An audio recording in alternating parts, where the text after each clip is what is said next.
Bonjour tout le monde, Azul Flaoun. Heureuse de vous retrouver une nouvelle fois sur ma chaîne YouTube, ma passion culinaire, le vrai sens du partage. La recette que je compte vous présenter aujourd'hui sera sucrée. Elle s'intitule Tchalak al-Manqouch ou les cornes de gazelle sculptées. Sans trop tarder, voyons ensemble les composants de la recette, puis la réalisation détaillée.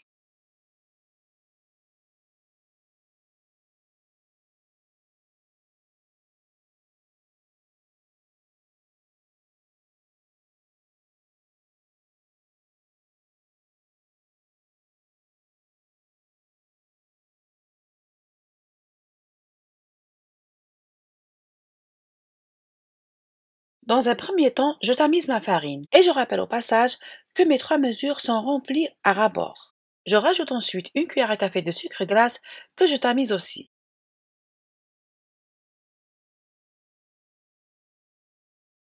Je mets à présent le sel, la vanille et enfin la matière grasse.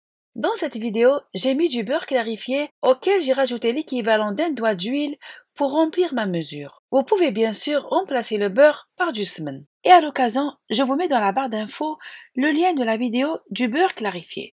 Alors je mélange la matière grasse et la farine et je frotte entre les paumes des mains jusqu'à ce que les deux composants adhèrent entre eux. Avant d'intégrer les liquides eau et haute fleur d'oranger, n'ayez aucune crainte de frotter entre les mains. La matière grasse ne sera certes pas absorbée par la farine, mais formera une pâte sablée qui ressemblera à l'identique à celle de rébilla. Et à ce moment-là, je commence à intégrer les liquides eau et haute fleur d'oranger. Au début, je verse d'un seul coup la demi-mesure de liquide. C'est sûr que ma farine absorbera au moins cette moitié de liquide. Ainsi, ça m'évitera de la pétrir entre les mains si je parvenais à mouiller ma pâte par petites quantités. Ensuite, je continue toujours à rajouter l'eau, mais cette fois-ci par petites quantités selon le taux d'absorption de chaque type de farine. Lorsque la pâte se casse comme ceci entre les mains, cela signifie que ma pâte manque de liquide, eau et haute fleur d'oranger. Alors j'en rajoute, mais par petites quantités. Et je n'oublie pas bien sûr de souligner à l'occasion qu'il ne faut jamais pétrir ce type de pâte au risque de déclencher le réseau du gluten. Sinon, ma pâte ressemblera à celle de la pizza.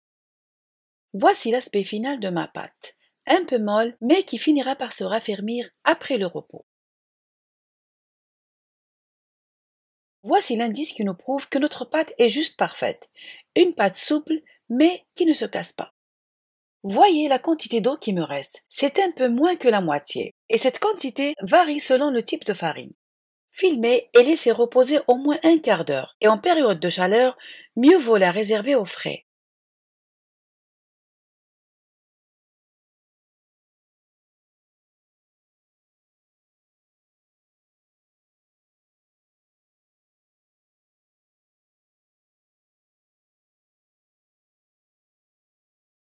La farce de mon tchalek se fera aux amandes. Et je prendrai comme mesure ce petit verre. Alors je prends 4 mesures à ras-bord de poudre d'amande et une demi-mesure de sucre. Évitons de mettre trop de sucre dans la farce. Le miel à la fin viendra rehausser le goût du sucré. Voyez mes amandes, ça ne se voit même pas. Et pourtant, je les ai torréfiées à feu très doux, puis mixées et tamisées. Je réserve les amandes grossièrement moulues pour la baklawa et pour la poudre, je confectionne avec des tcharek, des araïch, maqroud, etc. Honnêtement, d'habitude, je ne mesure jamais mes amandes. Ce que je fais, je prends ma poudre d'amande que je divise en 4, puis je prends la demi-mesure d'amande en sucre. Je rajoute la cannelle et une noisette de beurre ou semen pour éviter que la farce ne durcisse. Je mélange bien le tout et je mouille progressivement les amandes avec de l'eau de fleur d'oranger. Lorsque je prépare ma farce, je prends toujours le soin de garder une petite quantité de poudre d'amande en réserve. Ainsi, au cas où je mouille trop ma farce, je pourrai facilement la récupérer. Et si vous voulez remplacer les amandes par des cacahuètes, il vous suffit de les torréfier pour un goût riche en saveurs, puis aromatiser de sésame torréfié et moulu, d'une pincée de clous de girofle et un peu de cannelle bien sûr. C'est vraiment très bon. Je suis vraiment déçue de voir sur les réseaux sociaux certains qui proposent des recettes qui ont pour but de transformer les cacahuètes en goût d'amande. Du coup, la farce perd le goût de cacahuètes et ne pourra jamais avoir le goût authentique des amandes. Et ceci, bien sûr, aura des effets néfastes sur notre santé. Je reviens vers ma farce qui est un peu molle. Je l'enveloppe alors dans un film alimentaire pour qu'elle se raffermisse. Après un repos d'au moins 1 heure de temps, je façonne ma pâte en boule d'environ 30 grammes. Pour être honnête avec vous, j'ai laissé ma pâte reposer toute une nuit en raison des faibles conditions d'éclairage dans ma cuisine. Et en ce qui concerne la farce, je la façonne aussi en boule de 15 grammes, c'est-à-dire la moitié de la farce.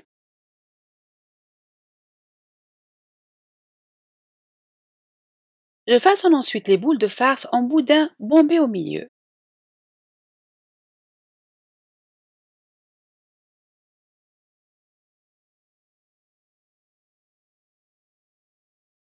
Je couvre le tout d'un film alimentaire, puis je démarre le façonnage des tcherek.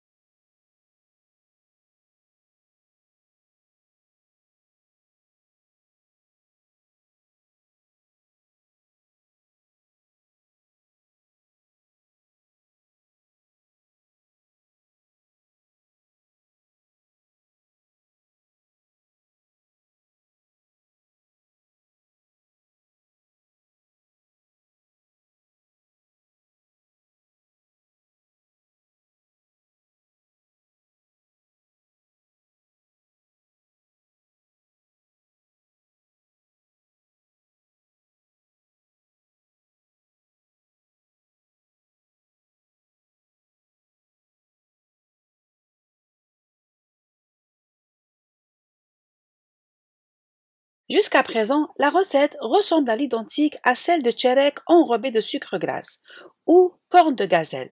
La différence serait à partir de cette sculpture. Je vous laisse alors suivre la sculpture tranquillement et sans commentaire.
Voici un nouveau modèle de sculpture. Suivez alors la méthode en image.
Je dispose enfin mes tcherek dans un plateau allant au four. Je laisse reposer toute une nuit sans les couvrir. Ainsi, lors de la cuisson, les reliefs de sculpture ne pourront pas s'aplatir.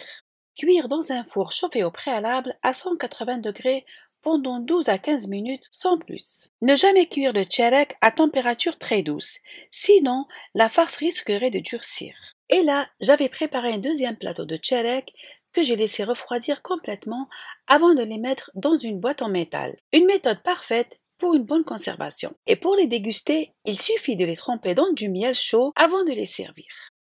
Et bien sûr, je ne pourrais pas vous quitter sans vous montrer le résultat final de notre tcherek al-menqouch, le tcherek sculpté. Je trempe les tcherek encore tout chauds dans du miel que j'ai aromatisé à l'eau de fleur d'oranger.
Décorez les tcherek de poudre de pistache, d'amandes effilées ou concassées ou selon les moyens de chacun. Et bien sûr, je ne pourrais pas laisser passer l'occasion de vous présenter encore une fois le tcherek mlebbes, tcherek enrobé de sucre glace qui a connu un grand succès sur ma chaîne YouTube. Je vous mettrai dans la barre d'infos les liens des vidéos de tcherek msakkar en français et en arabe.